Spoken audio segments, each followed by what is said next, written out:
It's Friday, October 15. This is the news on PBCJ. I'm Simone Absalom Gale.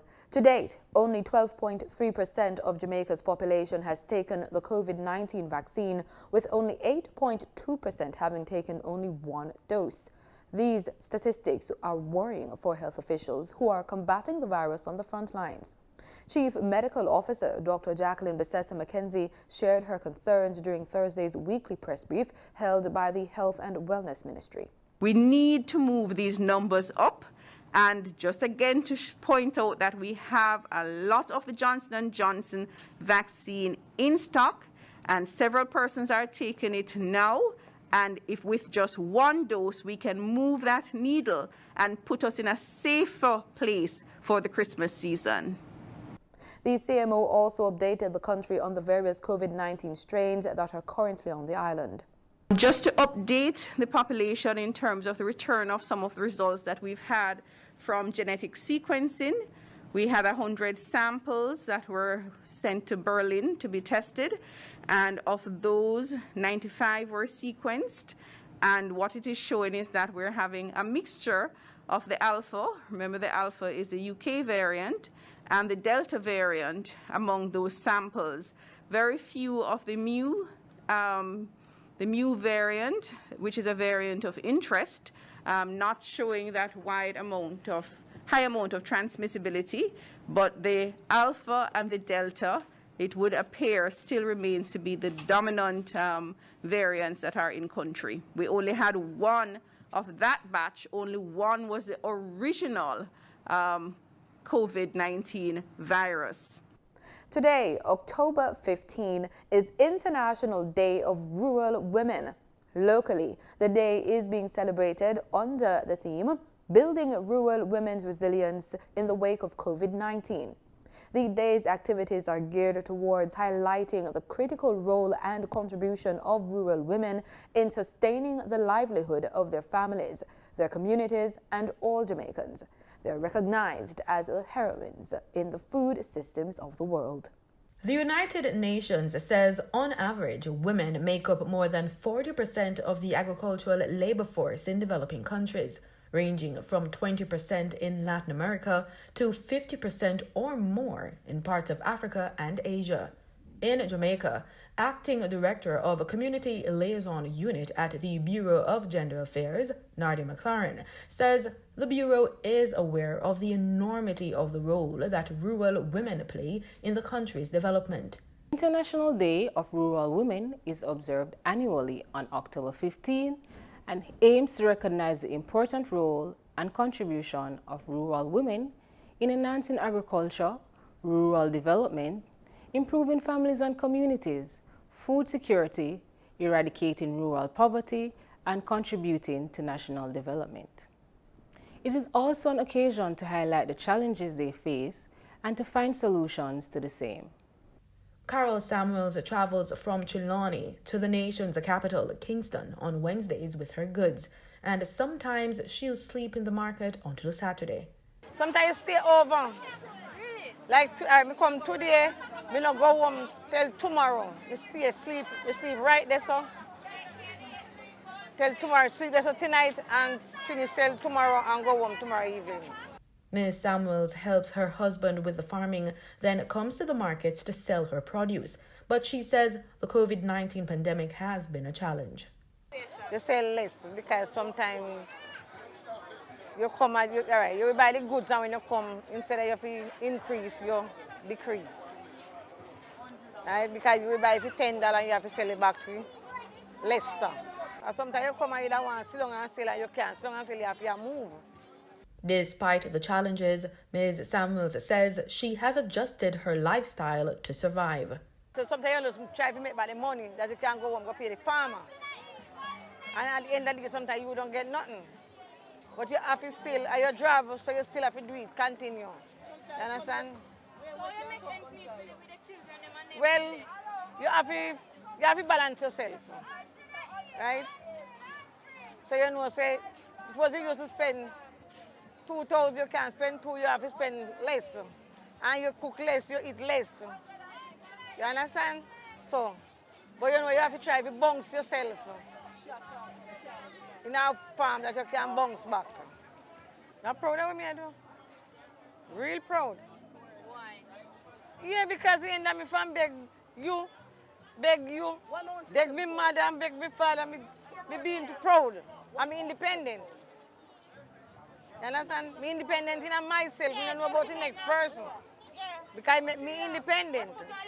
The PBCJ salutes our rural women, making significant contributions to agricultural production, food security and nutrition, land and natural resource management, and building climate resilience. October 16 is World Food Day. Jamaica joins over 150 countries of the world in recognizing this important day for food.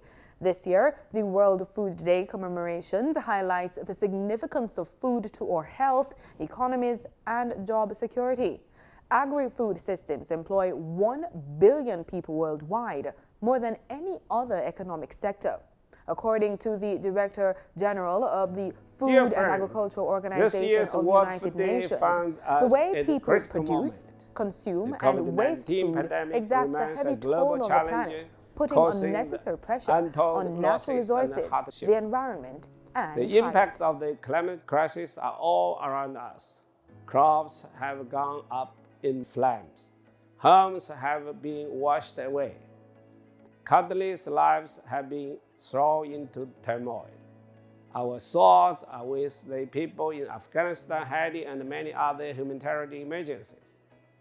Global food security challenges have not been this severe for years. Yet, in the past year, we have also witnessed the resilience and power within all of us. And we owe our gratitude to all our food heroes who have kept production up and market shelf stocking. We at FAO have also prepared and positioned ourselves to better support the members in dealing with shocks and challenges. Our new strategic framework 2022 to 2031, endorsed by FAO 194 members, supports the 2030 agenda through transformation to more efficient, inclusive, resilient, and sustainable agri-food systems for better production, better nutrition, a better environment, and a better life leaving no one behind. The UN Food System Summit last month saw the world coming together, committed to transforming our global agri-food systems together. In our next report, Marlon Samuels looks at an ever-present type of food on our island, and that is pumpkin. This versatile food packs a raft of nutrients, and you can even take it to the bank. Pumpkins can be classified as both a fruit and vegetable. It is nutrient-dense with vitamins and minerals, and almost every part can be eaten. Pumpkins are a main ingredient in a range of dishes, or can be blended to make a delicious and refreshing drink. Scientists say a cup of cooked pumpkin provides more than 20% of the recommended daily allowance of vitamin C. Pumpkin seeds, leaves, and juices are all healthy to consume. Pumpkin seeds are a popular and nutritious snack item. The yellow pumpkin blossoms can also be stuffed and eaten. The leaves are also edible. Pumpkins are filled with potassium, which makes them very good for persons suffering from high blood pressure. Increased potassium intake is also associated with a reduced risk of stroke, protection against loss of muscle mass, and preserves bone mineral density. Pumpkins are also rich in beta-carotene. Recent research indicates that a diet rich in beta-carotene reduces the risk of prostate and colon cancer. It also offers protection against asthma and heart disease, and delays aging and degeneration of the body. It helps to protect you from age-related eye disease. Pumpkins are also a powerful source of fiber, which slows the rate of sugar absorption in the blood. The nutritional value of pumpkins can be taken to the bank. Almost all tropical pumpkins sold in the United States are imported from Jamaica and Central America. In 2020, Jamaica reportedly exported over 245 metric tons of pumpkins. This translates into substantial foreign exchange earnings. There is scope for enhanced productivity through the adoption of improved varieties in the local sector. Best practices in growing the crop can be accessed through the Rural Agricultural Development Authority, or RADA. The Ministry of Agriculture and Fisheries has reportedly been focusing on the gap between actual and potential yields. They are eyeing the 5 markets that will help pumpkin farmers, including CARICOM, the Jamaican diaspora in the United Kingdom, Canada, and the United States of America. Whether you're a backyard gardener, a seasoned farmer, or agri-processor, the versatile pumpkin may just be the choice for you to enhance your health or to expand your personal economy. For the news on PBCJ, I am Marlon Samuels. Since Monday, October 11, electors have been collecting their new voter identification cards from the Electoral Office of Jamaica, the EOJ, constituency offices across the island. Announcement of the distribution of the new voter ID cards was made by the Director of Elections, Glasswell Brown, at a recent JIS think tank. Our news team visited a constituency office in Harbourview on Thursday. We found long queues of citizens waiting for the process, seniors among them. In 2019, the EOJ embarked on the ongoing voter ID renewal exercise, which encourages electors to visit constituency offices and renewal sites to renew voter ID cards that were issued in 2015 and earlier. This was in anticipation of the expiration of the current voter ID cards on December 31, 2021, and the distribution of the new voter ID cards. We now get an extended edition of the Business Report with host Gabriel Thompson.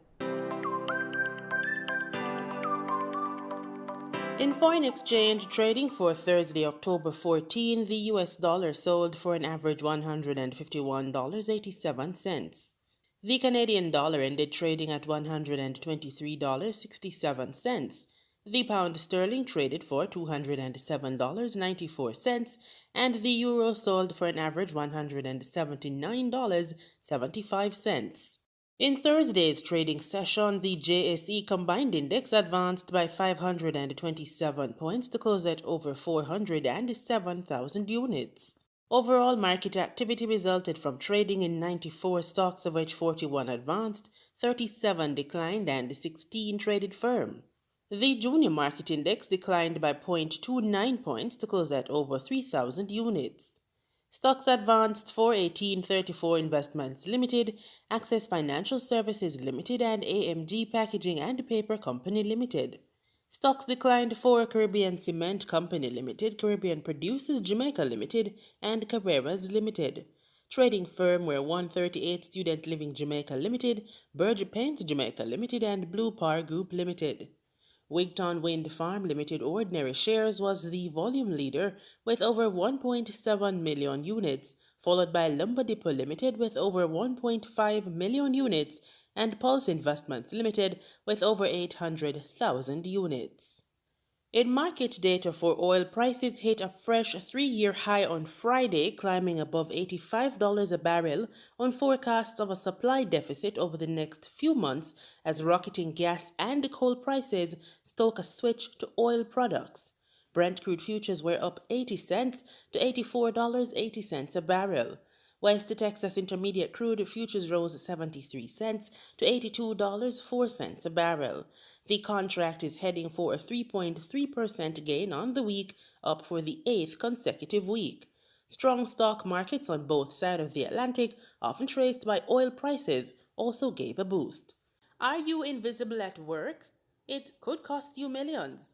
Financial coach Denise Williams of Financially Focused says if you are not building a case for promotions or salary increases or not demanding better service from your financial advisor, you are losing millions of dollars.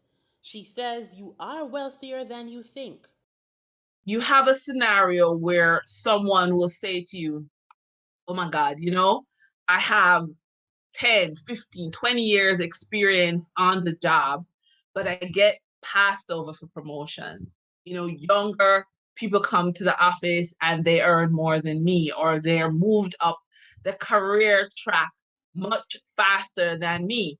And that's a source of really, really terrible stress. So what I have found is when someone is really struggling to be at the forefront of the human resource manager, HR's mind, in terms of promotion or, salary increases or just general upward movement, they're also having that same relationship with their financial advisor, banker, accountant, tax professional, you name it. Anyone that is supposed to help them with money is not. So they're being overlooked at work and overlooked in the world of investments and money management. And guess what? Over the course of your working life, this will cost you millions. No question about it. You're being overlooked at work. You're not increasing your earnings.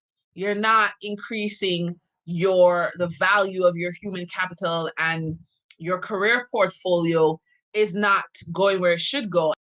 And so, definitely want you to not have this experience. It's horrible. So what can we do for you? Well, what we have actually, which will more help you on the finance side, and the investment side, and it may spill over to your career. We have a free 21-day challenge to supercharge your investment returns. Because again, if you're being overlooked in your career, you're not getting the attention you deserve in your career. You're also probably not getting the attention you deserve from your banker or your financial advisor. We want to help you with that. So we have this free 21-day challenge. Just visit our website, www.financiallyfocusedmedia.com, and we can help you with this 21-day challenge to supercharge your investment returns. Now, let me declare upfront, I ain't talking about day trading or buying options or swing trading or any kind of financial engineering magic like that. No, what we're looking at are the steps you need to take to have a more wholesome, fulsome conversation with your financial professionals so that you stop leaving money on the table.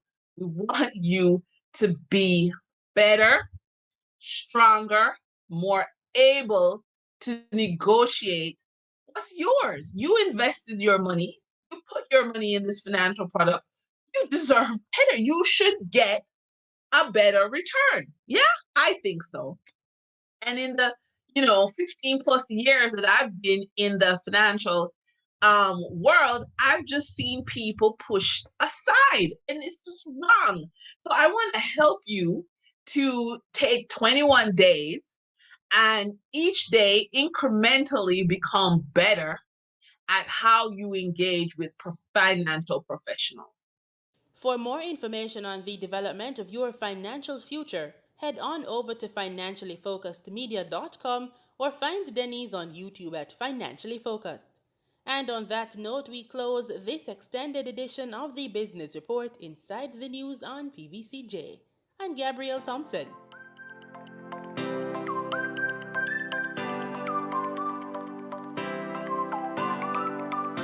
In news from across the region, we begin in Trinidad and Tobago. The appointment of former Commissioner of Police Gary Griffith to act in the position just as his 3-year contract for the post ended in August 2021 has been declared unconstitutional by a High Court judge. The ruling, which was handed down on Thursday, follows Mr. Griffith's appointment by the Police Service Commission. Crystal Wilson reports. The phrase "as of midnight tonight," which has become popular during the COVID-19 pandemic and synonymous with major announcements by Prime Minister Dr. Keith Rowley with regard to public health regulations, will take on a slightly different meaning come October 15th. Based on the ruling of a High Court judge on Thursday, as of midnight tonight, Trinidad and Tobago will, for the first time since this country's independence, be without a Commissioner of Police as head of the police service. This as the acting appointment of Deputy Commissioner MacDonald Jacob comes to an end on Friday, October 15th, and the acting appointment of former Police Commissioner Gary Griffith by the Police Service Commission from August 18th has been deemed unlawful. During a virtual court hearing, Justice Nadia Kangaloo voided the former commissioner's appointment. The ruling was based on an interpretation claim by social activist Ravi Balgobin Maharaj, who successfully got the court to declare that Mr. Griffith's appointment to act as commissioner was illegal and unconstitutional. Mr. Balgobin Maharaj said the PSC did not follow the procedure set out by the Constitution for such appointments. During her ruling, Justice Kangaloo explained the Constitution was clear on the process for appointing an acting or substantive commissioner and deputies. According to Justice Kangaloo, the PSC was required to send a list of nominees to the President for the acting commissioner's position, which was to be forwarded to the Parliament for approval. Justice Kangaloo added, any appointment can only be done after legislative approval. Justice Kangaloo explained that on a true construction, the procedure under Section 123 of the Constitution for appointment of commissioner and deputy applies to both acting and substantive appointments. And on the heels of Justice Kangaloo's ruling, former top cop Gary Griffith took to social media and shared his views on the matter. He said while there appears to be a number of elements against him, the only thing worth fighting for is his integrity. There are certain institutions that held all the power. I could have been told at any stage that a different direction was preferred. There was no need to attempt to impugn my integrity. This is the only aspect of this saga that I will continue to fight to the end. Mr. Griffith a few weeks ago challenged the PSC's decision to suspend him on September 17th, pending an investigation into allegations of corruption in the issuance of firearms users' licenses and the handling of a reported incident at sea involving the head of the Trinidad and Tobago Police Services Legal Unit. Crystal Wilson, TTT News. Meanwhile, social activist Ravi Balgobin Maharaj said there was no conspiracy theory to remove Mr. Griffith as he alleged in his video. Mr. Balgobin Maharaj, responding to the former commissioner social media video, said if there was a conspiracy by a member of the government who Gary Griffith referred to subtextually that wished for him to no longer be commissioner of police, then this was already accomplished on August 17, 2021, when his contract came to an end. Mr. Balgobin Maharaj said he thought that Mr. Griffith would have viewed this ruling as a victory for himself, as it now forces the government to act expeditiously to appoint a new PSC board and COP. But he said his demeanor indicates that he does not have faith in the process to elect him to the substantive post for a second term. President General of the Grenada Technical and Allied Workers Union says regional governments lack the will to bring an end to the Liat dilemma, which leaves former workers languishing in poverty. As one regional leader argues that shareholding governments has no liability to the ex-workers. GTAO President St. Andre Lewis tells GBN that the union, beyond the regional perspective, has engaged Grenada's Prime Minister Dr. Keith Mitchell to garner any assistance it can provide for local Liat workers. St. Louis says the issues facing Grenadian Liat workers not only include severance pay, which is being dealt with regionally, but also outstanding matters such as negotiated salary increases. And all of those matters were quantified since last year or even before last year. But given the problems that Liats had been facing over the years, these matters remained outstanding, and then we went into the quote-unquote liquidation of Liat. The Antiguan government has offered regional unions to pay 50% of the severance, plus lands and bonds. The union leader says the unions have since brought forward practical issues on the proposal to the court-appointed administrator, who has sought further clarification. Because the question that would arise, or has arisen, is, so let us say workers in Grenada agrees to land, for instance. And let us say the land is in Antigua. And I'm just using this as an example because that's where the directions were pointed. How does a Grenadian Liat worker benefit from land in Antigua? On GBN's Beyond the Headlines program on Monday, Prime Minister Gaston Brown impressed that this is an extremely lucrative deal, noting that regional governments have no legal obligations to pay. In terms of any legal liability arising from the collapse of LIAT, the governments do not have any such liability. And it is well known that LIAT's assets are such that if you sell them on a piecemeal basis in liquidation, they may only get about 5% of their severance liabilities paid. However, the GTAO president says the regional unions believe otherwise. All the workers who have been part of the LIAT family continue to lavish in poverty from the fact that they have been left unemployed through no fault of theirs. Through no fault of theirs. And these workers, not just in Grenada, but LIAT workers throughout the region, have contributed significantly to the company.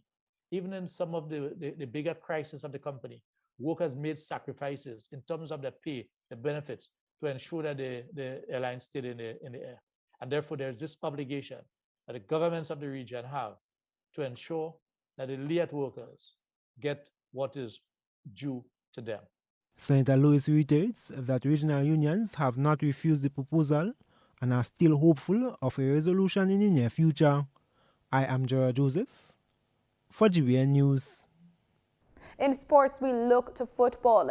Technical development, commercialization, and administrative development were some of the lessons learned by local clubs at the recent capacity building workshop featuring a team from the Union of European Football Associations, UEFA, Assist League Development Program.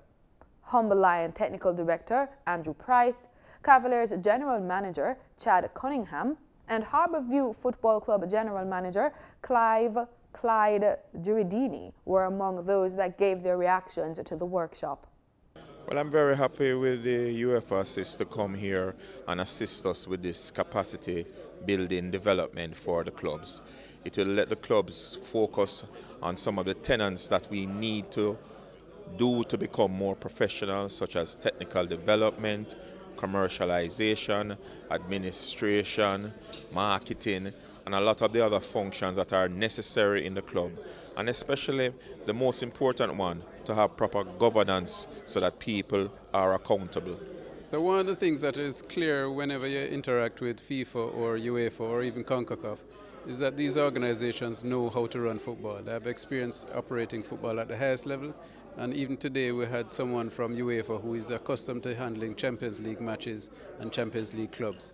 So the information that came over to it was significant in many aspects, from sponsorship, how to go about looking for sponsors, how you present to them, how you calculate your costs associated with pursuing the sponsorships. Very deep information that will help you structure much better efforts towards raising money. And then when it came on to operations, it showed you how to streamline things, how to use planning tools, how to set up systems and protocols. And similarly, when it comes on to protocols, the match day protocols that they outlined to us, and the experiences that they shared with Champions League matches and riots and fans, they made it clear to you how you should be operating and where the levels of authority should rank and those kind of things. For us at Harbourview as a club individually, we have seen, touched, experienced and learned a lot individually throughout the season, but more so in the last 4 days from Tuesday until today, Friday, in intricate details, how we can step by step make progress in moving from our Jamaican football base to a more professional environment and standards that are observed and successful in Europe and across the football landscape. The UEFA team was hosted by the Jamaica Football Federation. And with that, we call full time on today's newscast. On behalf of our entire production team here at PBCJ, we say thank you so much for watching.